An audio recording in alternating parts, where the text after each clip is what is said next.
about reopening. And this was a great joint venture again with our friends at the Macomb County Chamber and the Sterling Heights Regional Chamber of Commerce. So Kelly, do you want to welcome everyone as well? Yeah, we're so glad you could be here, Sean, and thanks for those who are joining, and we'll be publishing this afterwards for those who couldn't be here. But we have some really great information that Sean has offered and willing to come and join with us today to share with you that we think are so important to our businesses in Macomb County. And Stacy, I'm glad to partner with you too so that we can offer this program. Fantastic. And Sean, I'm going to turn it over to you. Okay, take it away. Well, I really appreciate Kelly and Stacy the opportunity to be with you today in Macomb County.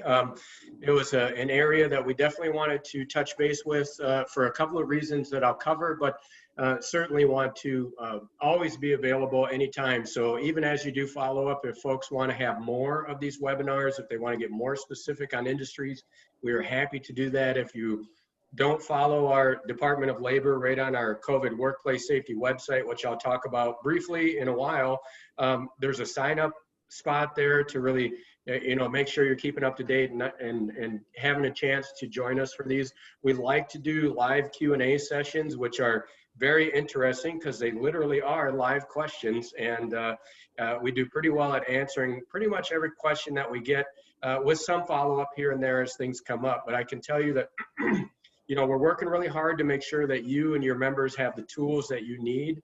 I would always encourage everybody, those that are joining us today, those that will be watching this later, recognize that you are self-selecting in, and that we need your help to really push this message down and out to others that may not have the time or the interest to join one of these webinars to get this information. But it's critical as we fight to contain COVID in our communities that all of us are pushing the same message, the same information as far and wide as we can, and trying to reach every corner of Michigan to ensure that folks know what's going on and what they can do to help, because we really have to fight to keep our numbers down.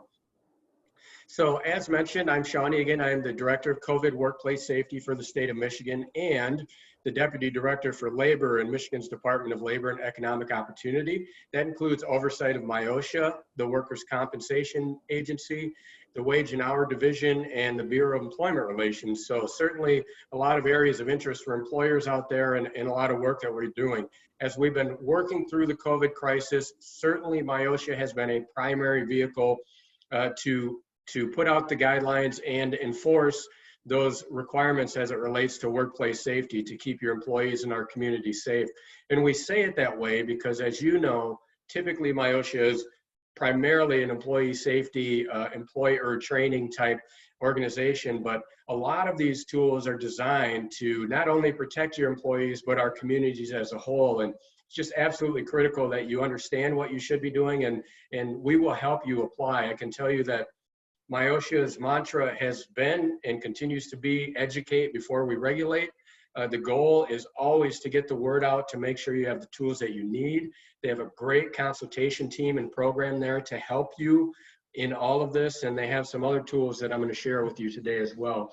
And then when I'm done, we will open it up for questions and answers. And as I mentioned, if we don't get a lot of those today, happy to come back and just do a Q&A, or focus on specific industries as well, because there's a lot going on. I'm going to share my screen now and then run through a short presentation with you.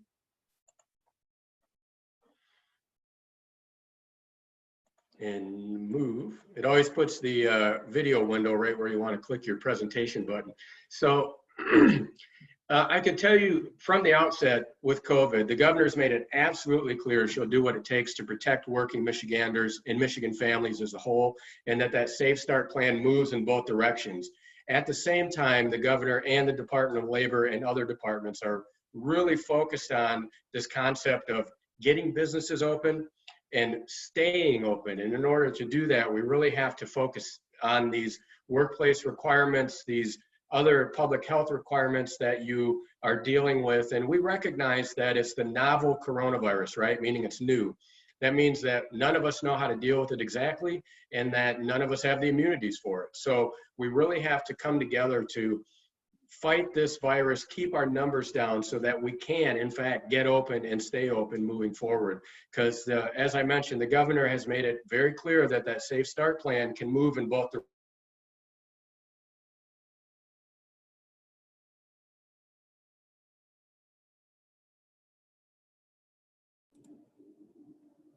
I think Sean may have frozen up. directions. And can you see me? Now we can. There we go. Okay.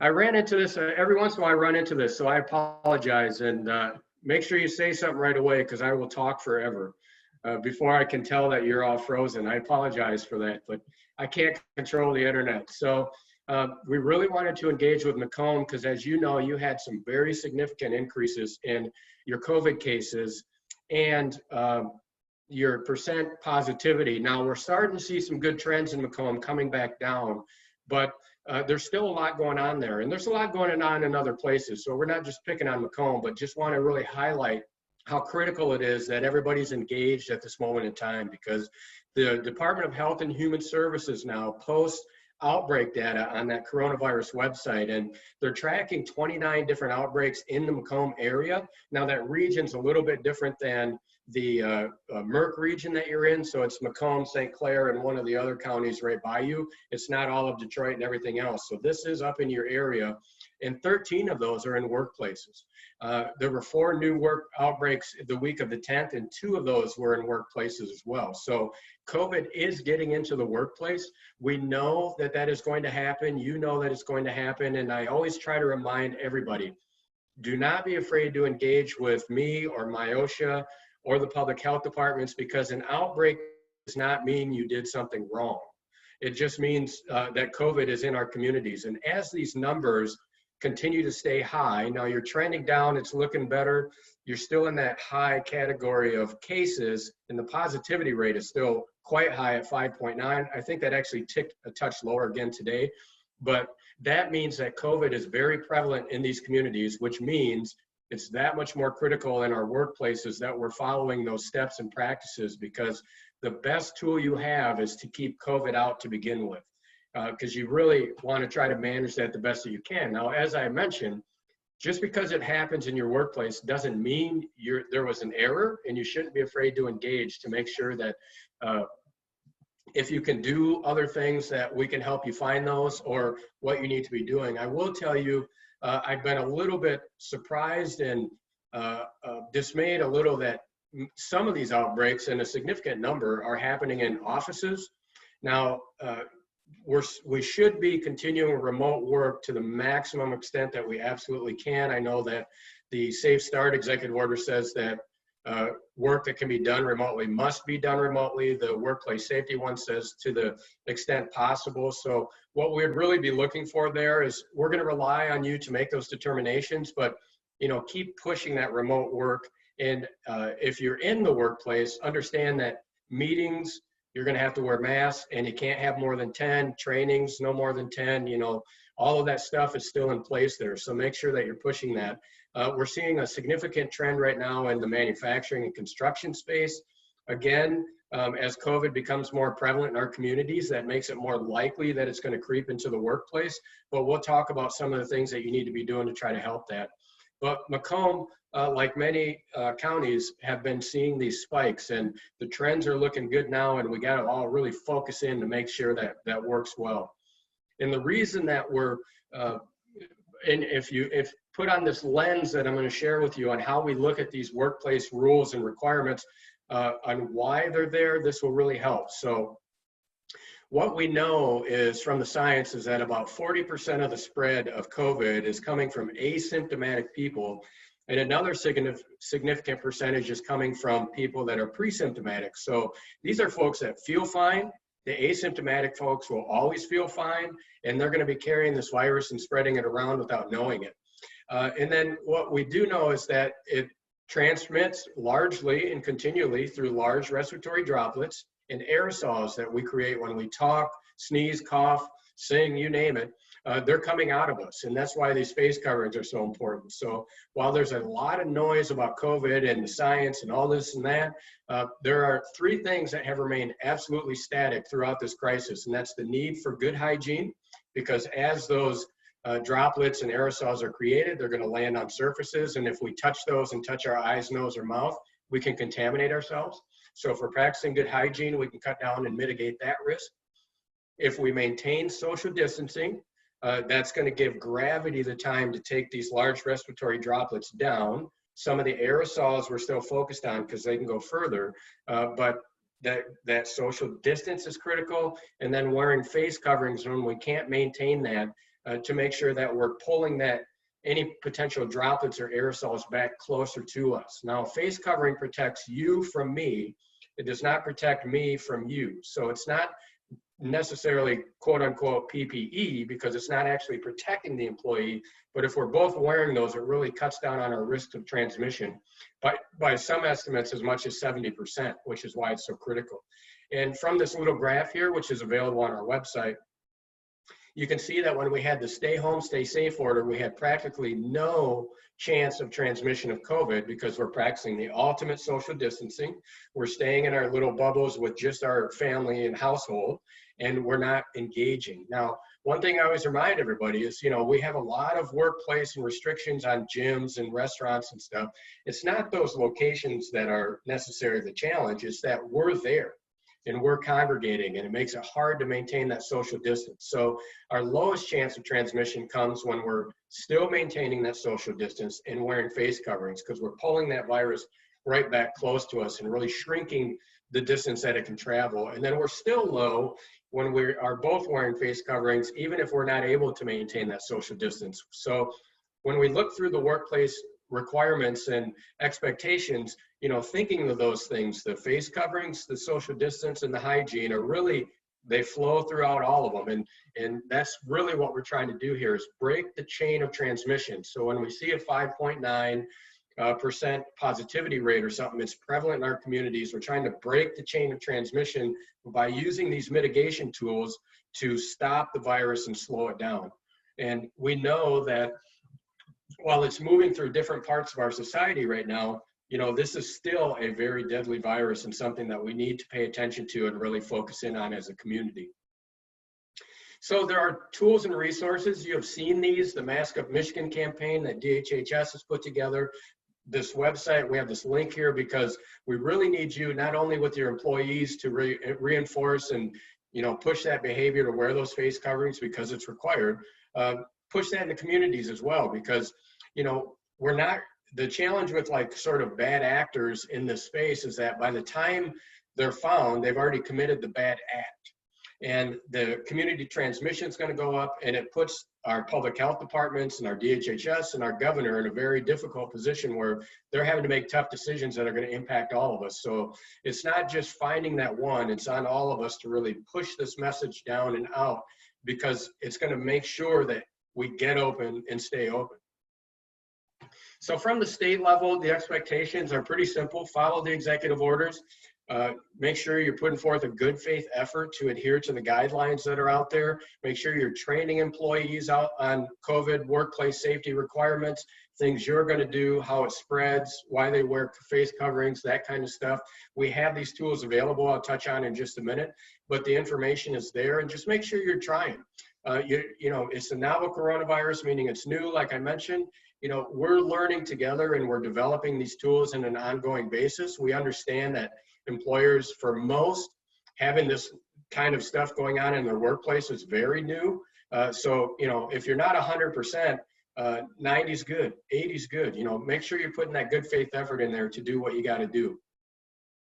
And what we're seeing when we're out there, and we're out there in a few different ways, working with public health departments as well as MIOSHA, following up on complaints, public health referrals, and doing consultations, that many employers still do not have a preparedness and response plan. And there's a great tool for low and medium risk employers, and that's going to be the vast majority of employers in Michigan that are going to be categorized in that. Now, high and very high risk are going to be those medical facilities where they're going to have known or suspected COVID patients that they're working with. And those are going to change based on how close they're getting and what kind of procedures they're doing.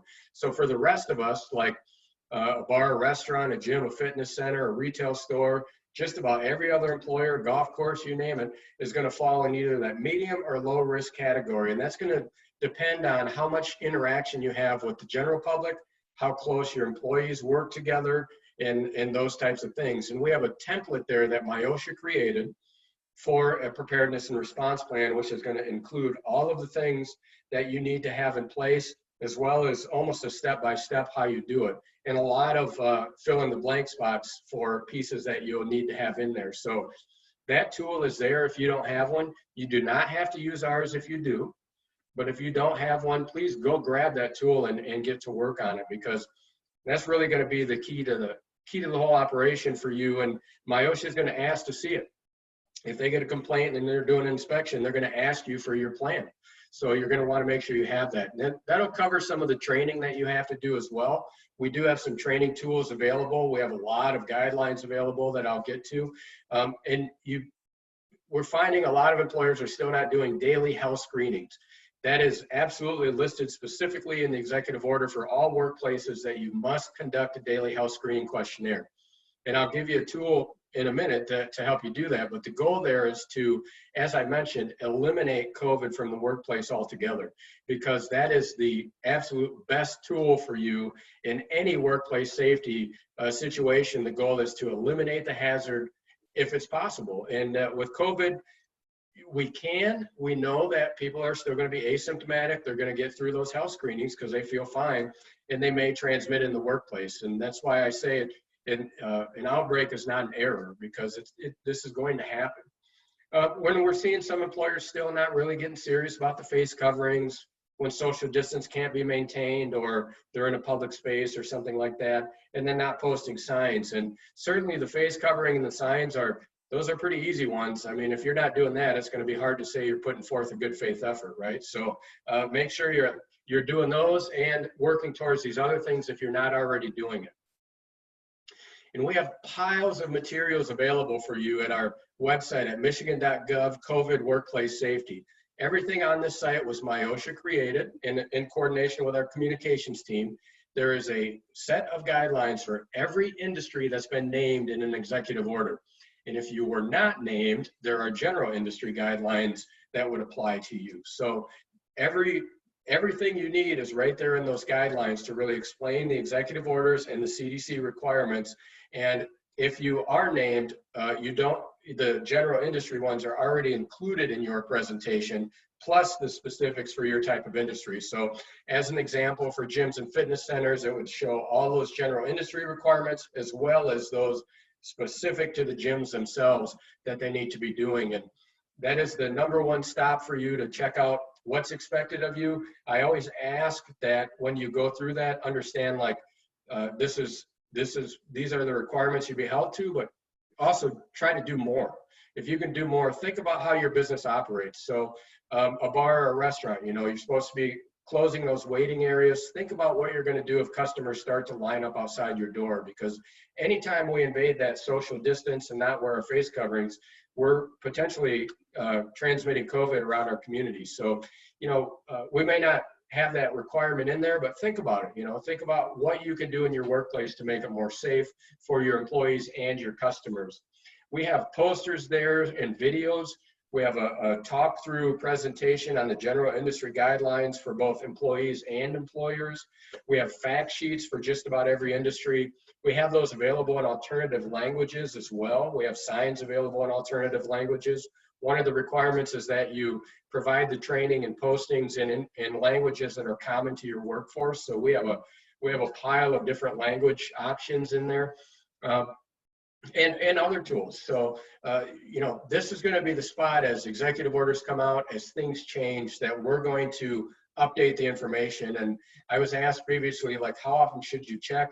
Certainly when you see the news that an executive order has come out, if that's related to workplace safety and some of these public health safe start guidelines, check up, because we will update those. I know manufacturing and construction have been pretty static for a long time, but if an executive order comes out changing that, we're going to update and change that information. And as the CDC information changes, we will update these if necessary as well. just a few examples of these posters. Now, certainly, you don't have to use this no mask, no entry poster, but it's there. It's in a PDF printable format. Make sure that you're putting up those postings. Another one is that you have to, if you're open to the public, you have to have a posting that says customers cannot come in if they're sick. You need to have those postings up there. There are some specific for employees, and then we do have some like the one you see there on waiting area closed that are specific for certain industries that you can use. We're trying to make those and make them available to you so that you can just print them and post them. And certainly continue to do your own. We're seeing a lot of great signs out there, but you know, you're going to need these components in there to make sure that you're in compliance as well. Early in the crisis, MIOSHA created a hotline related to COVID. This goes directly into the MIOSHA team, to the experts that are going to be out there enforcing these obligations and requirements. I keep saying enforce, but MIOSHA's goal is to educate before they regulate. So part of the reason I'm here, part of the reason we have this stuff, and they're available for consultations as well, is to make sure that you understand the things that you need to be doing. And one of the great tools for that is this hotline they created that goes right into them. It's 855-SAFE-C19. Then we launched this in May, and it's been a great resource for employers and employees to call in with questions about what they need to be doing in their workplaces as it relates to COVID. I encourage every employer to take advantage of this. If you can believe it, the wait time is about 20 seconds to get into one of the MIOSHA experts. The average call is about 4 to 5 minutes. That 20-second wait's pretty much to get through the phone tree. And certainly if volume goes up, we might experience a wait time, but I mean, it's a really quick and easy tool to get right to the experts you need to answer these questions, and take advantage. Don't be ashamed to call. If you got to call 10 times, just call. And if you need it as an employer, they will get you over to the consultation team. Now, if you go to our MIOSHA website, there's a consultation tab.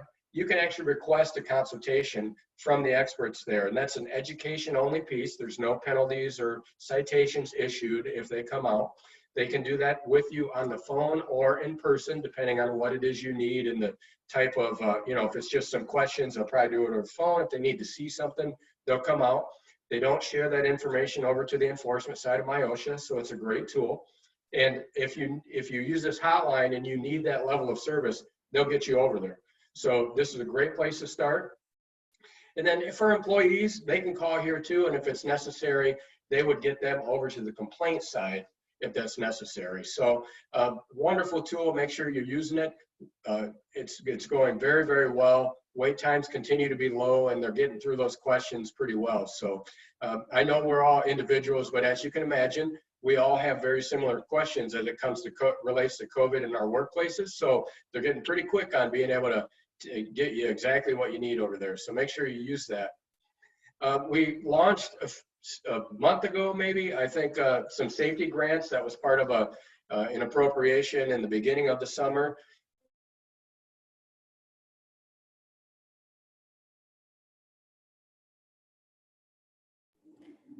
Sean, we may have had you freeze up for a second.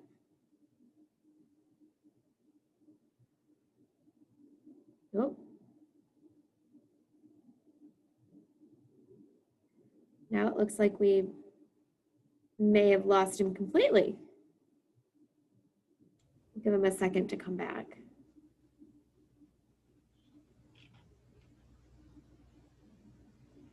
As we wait for Sean to come back on, if anybody has any questions, you can put that in the chat area and we'll make sure that he can answer those for us.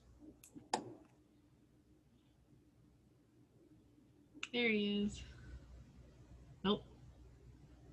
Must have gotten kicked off completely because he was sharing his screen. So just bear with us. There we go. We'll just go ahead and edit that out later. So let me get back to my screen share here.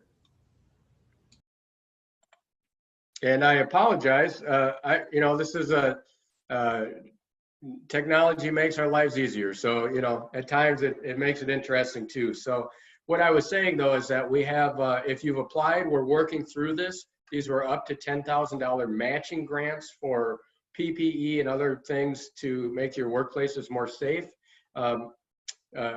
We got about 2,400 applications, which is a lot for stuff that we do in Myosha. The team's working hard to get through them, and we're hoping to start getting funds out the door at the end of September.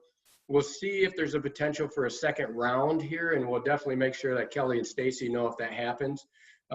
This was focused on, you know, that concept of getting open and staying open and those things that we can do to help protect our employees. So that's out there. We've recently launched an ambassador program, so that consultation concept, education before regulation.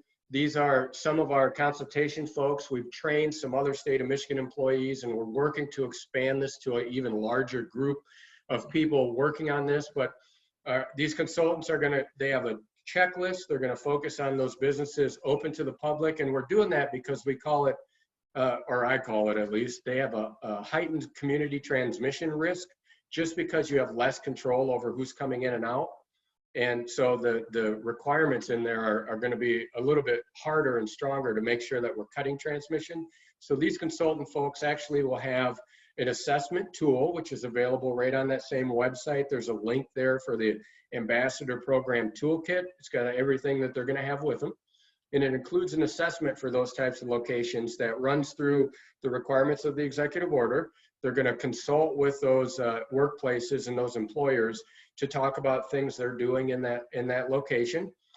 Non-enforcement, not there to issue citations. Obviously, if you were doing nothing and you said, I'm not going to do anything, they're going to have to do something with that. But by and large, what we've seen is the vast majority of employers are trying to comply. They're just going to help them get to that next step of a couple of other things or tools or pieces they may need to make sure that they're good to go. This is just popping in. So you can request a consultation, as I mentioned already before our intermission, but this group is just going to show up at these different types of places and talk with those managers or owners about the assessment tool that we have. And it's a great resource. And so far, our folks, about half of the places they stop in are doing a consult right on the spot. It could last anywhere from maybe a half hour to maybe a couple hours, depending on how deep of a dive you want to take. But it's a great resource. I'd encourage you, once they pop in, to just invite them in and run through that assessment tool. As I mentioned, it is available on our website. So if you just want to use it as sort of your own assessment as well, I would encourage you to do that. It'll give you line by line check boxes of things that you can be doing in your workplace to make it safer for your employees and customers. We're focusing this, so we don't have on the assessment tool anything for manufacturers or construction at this point, because it is focused on that open to the public atmosphere, but there's information there for gyms and fitness centers, which just opened, bowling alleys, you know, and that kind of stuff, as well as those retail and restaurants and bars that have been open on things that they could or should be doing. As I mentioned, we're going to expand this out in the coming weeks and months to just try to hit as many as we can that is happening across the state. So, you know, where they'll be, I'm not really sure. We got a big list of these kinds of employers, and they're just going to start knocking them off. And if you don't see one in your area and you want a consult, just request one. On our COVID workplace safety site too, we have a pile of links that's great information for you. This whole gobbledygook of letters here is the Michigan Economic Development Corporation's Peer Michigan Business Connect program. And this is a resource for any employer out there, anybody really, but any employer that's looking for the PPE or the hand sanitizer or the plastic barriers. This will connect you with Michigan manufacturers that are doing those things. As you know, a lot of distilleries transitioned over to making hand sanitizer. You'd find that kind of stuff here. Other manufacturers switched over to making plastic barriers or face coverings. You'll find that here. And if you're watching this and you are a manufacturer doing those things, you can connect your business through this link as well to make sure that you're offering up your goods or services on the Peer Michigan Business Connect platform. I talk with them relatively frequently, and there is capacity there. So if you're looking for that hand sanitizer and barriers and some face coverings and those types of things, check this out because it's a great tool. The My Symptoms app, I can't, you know, it's a great tool, a very good tool. A lot of large employers have their own kind of daily health screening thing going on, but many and are using this tool. It's the My Symptoms app was created by the Department of Health and Human Services, as well as University of Michigan, to do that daily health screening questionnaire. Certain employers like manufacturing, meat packaging, casinos, they have to also do a thermal check before you come into work. Most employers, it's just recommended but not required. I would encourage you to consider it if you can. But this will still cover that questionnaire portion. And it's a very simple tool to use. It's free. Can you believe that? It's free. You sign up as an employer. You'll get an employer code that you give to your employees. Then they go into the app, they sign up themselves, they put in your code. You can designate who gets the notifications. There's an open employer portal, so you can have somebody checking that everybody's taken the screening. If your employee flags for COVID symptoms, they'll get an orange bar that says, do not go into work, call your supervisor, call your healthcare provider, because they flagged for some symptoms of COVID, like we talked about. That'll keep them out of the workplace. If they're good to go, they'll get a green screen that says you've passed the screening, and they need to do that every single day. And it's certainly preferable if they're doing that before they walk into the door. So make sure that you encourage that. But it's a great tool there for you. It'll make sure you're in compliance with that daily health screening questionnaire, and it'll give you the tool that you need. And again, it's free. Definitely make sure you check out the Michigan Safe Start site. That site has the data that I referred to earlier about Macomb and outbreaks at work. You can find that there, as well as the restrictions and prohibitions by region on different types of establishments and you know, what you can be doing, what you can't be doing. They have that listed out in a nice, almost spreadsheet format, very easy to read and follow. Make sure you're following that to see what's happening there. And then I encourage you to check out the data too. They've now started posting the specific schools where stuff is happening as well. But all this outbreak data is posted there, and they try to update that weekly. And certainly,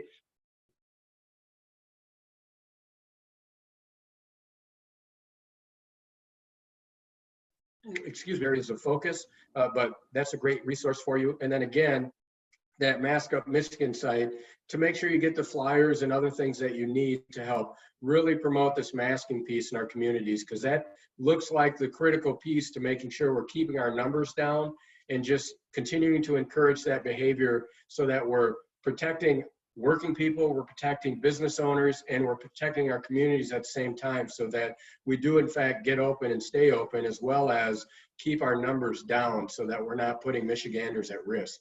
So I'm not sure how long I talked, but I always like to stop and move into a Q&A period, and I'm happy to answer any questions. And again, if necessary, or as often as you want, I'd be happy to come back too. Sean, there's a couple questions in the chat. Okay. The first one is in regards to litigation.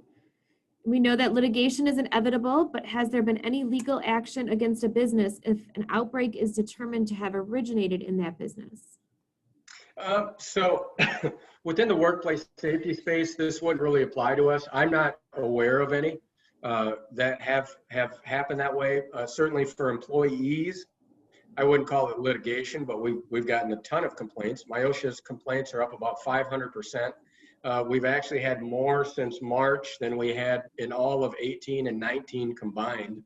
And they're doing what they need to do there. And then certainly in the comp space, there are some comp claims coming in when it relates to workers, but I'm not aware of other litigation that's ongoing. And then if you'd like to read that, Stacy, or if you want me to, whatever you prefer.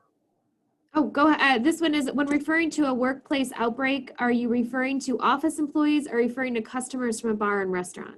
So the data that we have on that DHHS site, I mentioned the Safe Start site, breaks it out. And I didn't put all the data because the spreadsheet's like really long and it's probably taken 4 slides, but it's going to be across different types of workplaces. So we've had outbreaks at offices.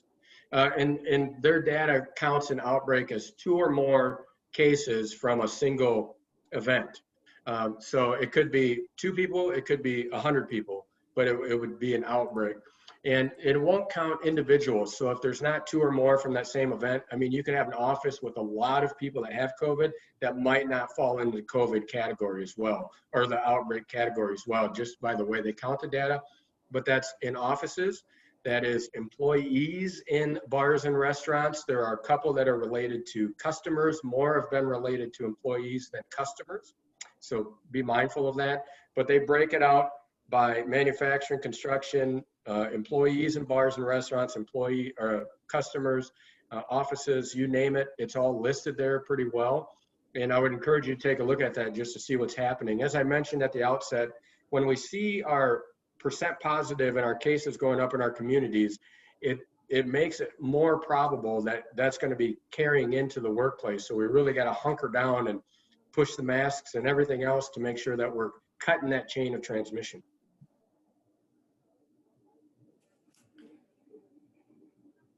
I don't see any other questions in the chat. Giving everyone a few more minutes to kind of ask their questions. You know, the one thing we did, as you mentioned early on about, you know, some of our gyms have reopened. And I know that both the Macomb County Chamber and the Sterling Heights Chamber, we have a lot of members that are gym facilities. From both a participant standpoint and an employee standpoint, any specific tips besides all of the, you know, obvious ones that we know, masks and hand sanitizers, and what are some things that our gyms can be doing to, I know that they've been closed the longest and are ready to reopen, but what can they be doing? So that's a great question. We have, if you'd like it, I will talk about it now, but we did a Q&A for gyms and fitness centers last week that is posted on the Michigan Department of Labor YouTube page. It did include an extensive Q&A period. So we did get into a lot of great questions. I think a couple of things to really keep in mind is certainly everybody in there needs to wear a mask. There are no exceptions in the workplace safety executive order for any conditions, age, or anything else. If people are in there and they need to wear a mask. The reason for that, and I know that gyms and fitness centers were just hanging on the best that they could to get through being closed. And as you reopen, it's just critical that you're doing everything that you can to keep your people safe, because as you know, we go to the gym to exercise, and this, as I mentioned, this spreads from large respiratory droplets and aerosols. And when we're going to be exercising, not only are we creating more, but they're going to go further than they normally would, which is why it's so critical that we wear those face coverings to pull that back close to us. Keep in mind that the class sizes, you know, if you're just a gym and people are just kind of come in random, you're going to follow that 25% of your square footage rule. If you are conducting an actual class, you're going to need to limit that to 10. So if you have a cycling class or whatever it is, you're going to limit that to 10 while still maintaining that 6 feet of social distance. Even if barriers, so we've gotten this question, right? So even if I install barriers between 2 benches, let's say, or cycles, because we can't maintain that 6 feet, do we have to wear masks? And the answer is yes. In those locations, you have to wear that face covering. Is because we're creating more aerosols and more droplets, and they're going to potentially move around the room in a different way. Pay attention to ventilation. I know one of the requirements is that you increase fresh air. There's no specific requirement on that. Over the next week or so, next Thursday, we're going to have a segment with ASHRAE, which is the American Society for Heating, Refrigeration, and Air Conditioning Engineers, that are kind of the standard on all of these things. And they're actually cited in some MIOSHA standards that are going to give us a lot of good information on things we can be doing with our indoor air quality as it relates to COVID. Because you know, we don't have a requirement in this space right now, but we know as we all go indoors, as it gets cold, we know in the gyms, we don't want to be recirculating like we normally do. We need more air changes per hour. We can go to MERV 13, 14 or higher filters if our system will handle it, because those are strong enough to pull out any of the aerosol virus, not all of it, but a lot of it, 95%, I think, of the virus that might be floating through our systems. Getting those doors and windows open the best that you can, which will be very hard coming up here in the next just few days, actually, because it's going to be like 60 tomorrow and 40 overnight. Making sure you're running your system overnight so that you're, definitely clearing everything out of there, opening dampers, so obviously the ones that of, the hygiene, the sanitizing, the cleaning, all of that kind of stuff, really push it. Make sure people are wearing those face coverings. Make sure you're getting their name and address. If they won't give you a name and address, they can't come in, because the public health department needs to be able to do contact tracing with that. And then pools, hot tubs, or not pools, I'm sorry. Sorry, everybody. Hot tubs, jacuzzis, spas, cold plunge pools, all got to be closed, whether that's in your hotel or whether that's in your gym or fitness center. So, those things need to be shut down.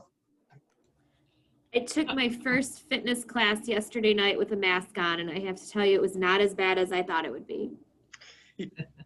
Yeah, you can do it. Yeah, I think the one thing that everybody in our community, in our state, in our country needs to know is that, we all get it.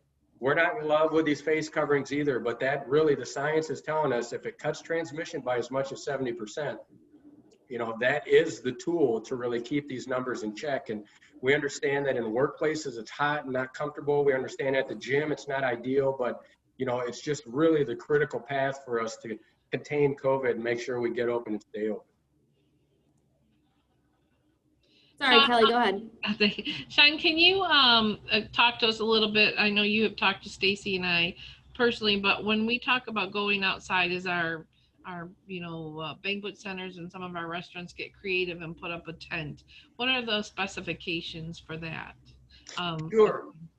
Yeah, sure. So on the gym thing, because you just reminded me too, while we can, we'd still highly encourage you to do classes outdoors, to do fitness outdoors the best that you can, because we know that the reason for that is that when these aerosols come out, it's kind of like dumping a cup of coffee in Lake Huron, right? It's kind of gone by the time it hits the water. Similar when we're outdoors. That's why that's so cool. But we know coming into fall that that's going to change. We can't do that. And we know that restaurants, bars, events, banquets have been using tents. As long as it's just a canopy, that's considered an outdoor space. But once you start walling in the sides, it's going to be considered an indoor space. So you're going to need to follow those requirements. I've been talking with and working with the state fire marshal to give some updated guidance, because we anticipate a lot of restaurants trying to tent in a portion for the winter to expand their seating capacity. And we're going to try to put together some good guidelines, because that becomes a structure when you close it in. And there's going to be certain requirements that you're going to need to follow on exit lighting, ventilation, where propane is, and all that kind of stuff. So it's not just as simple as getting an awning and zipping up the sides. There's going to be some other requirements there that you're going to want to pay attention to, and not necessarily just from a workplace safety standpoint, but from the fire marshal and NFPA and some other codes that you have to work on. Thank you, Sean. It sure isn't easy, is it? This is a challenge, right? All the way around, and we get that, and we're here. We hear you, and we always want feedback. Keep us posted. We're available for questions, available for webinars. Use that hotline. We're really trying to be as available as you need so that we can all kind of manage this.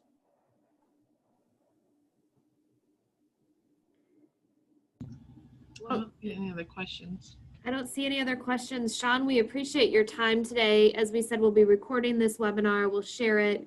And as we continue down, this path, as the weather changes, I think that's going to be a great time to bring you back, as we can help some of our businesses make that transition. We